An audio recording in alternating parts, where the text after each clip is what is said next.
Saboteur tends to be the ascendancy of choice as far as miners go, but this league I have reason to believe that Inquisitor is actually a better choice for a miner setup. This is one of 3 league starters I will actually be playing in order to do a day 1 endgame bossing push. Before we get started, let's state some inherent benefits of Sabo. You have far better multi-hit mitigation because of blind than Inquisitor. You have better throwing speed, which is a nice EoW thing, and you have far more preload damage because of aura effect from your mines.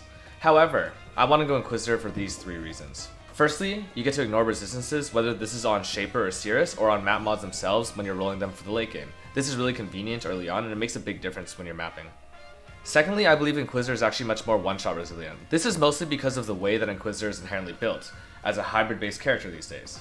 And lastly, and the most important reason, Inquisitor has much better recovery.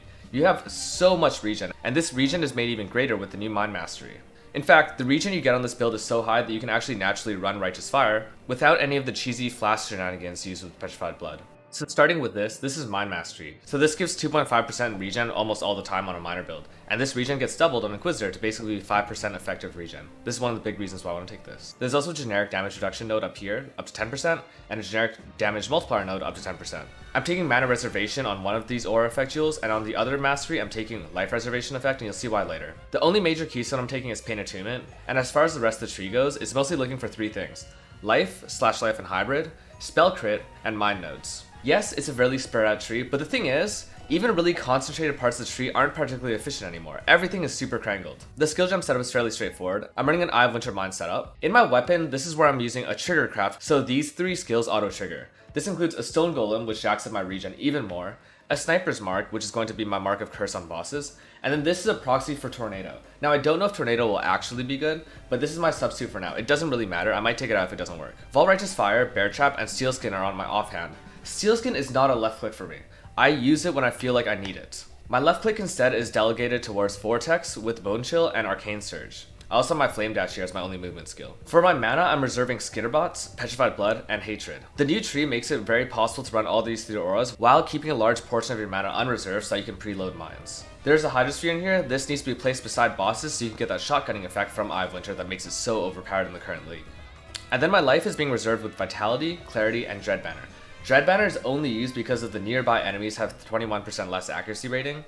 I don't really know what else I could be using here. You could use Herald of Ice, but it's really only 5% more damage. The item setup looks fairly standard, but there are some clever things going on. So the wand is a 2-prop wand with trigger. The shield is straightforward: spell, crit, ES, life. Gale Sight is one of the ways in which we can get Brittle, and Brittle is one of the primary mechanics for me to scale damage. It increases your base critical strike chance by up to 15.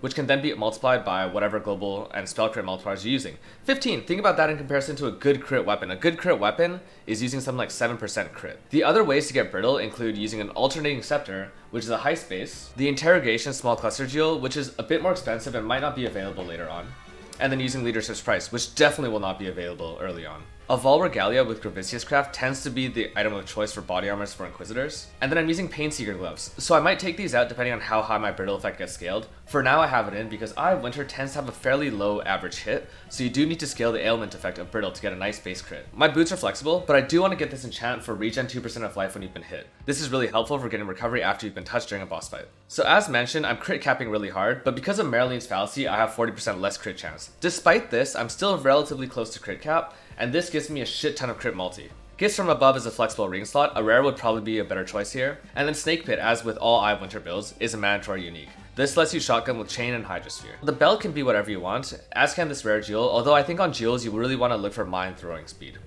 A Glorious Vanity is being used, but you don't need this. Before you get this jewel, or before you get a Replica Soul Tether, just do not run Righteous Fire. It is okay not to have it. And then a Careful Planning jewel has been teched into this, because I believe, 1, this will be really easy to get Corrupted Blood as an implicit on, and 2, it solves a lot of the gearing problems as far as dexterity goes. The last piece of gear is actually in my weapon swap, where I have a +2 minimum frenzy charges shield. This is a Redeemer mod, I believe, and what this does is enables you to have frenzy charges whenever you weapon swap. However, when you swap back, you don't lose those 2 minimum frenzy charges. Those 2 minimum frenzy charges become temporary frenzy charges that run out after 10 seconds. So basically, every 10 seconds or so, you want to do a double weapon swap. And yes, it's not the most quality of life thing, but in terms of early league, this is basically free power.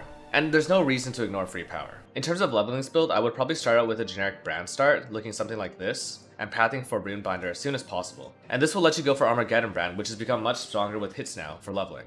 After you get Runebinder, you can grab some of the big power nodes around here and path towards this middle section where you might grab Firewalker, some of the life nodes, and some of the other life and mana regen nodes.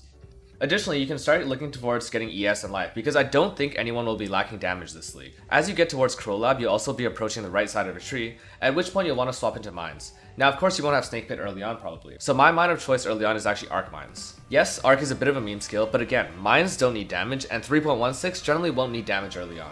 So having the really nice coverage of mines might be one of the good ways to go.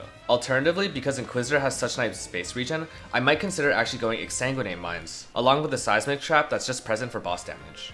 In general, I think this is going to be a really strong build. I can't tell you exactly how much damage this does, but I do know it does far more damage than the Eye of Winter Spellslinger I was playing last league as an occultist, and I was easily able to do Feared with that build. However, this also has much better recovery and has a bigger EHP pool. And all of this is operating on a fraction of a budget, with day 1 possibilities for gear. So now between this and the Oni Helix, you've seen 2 of my own potential league starters that I'll be using for an early fast push into endgame bossing. If you've hated these 2 builds as far as their playability and difficulty goes, you'll really hate the next one.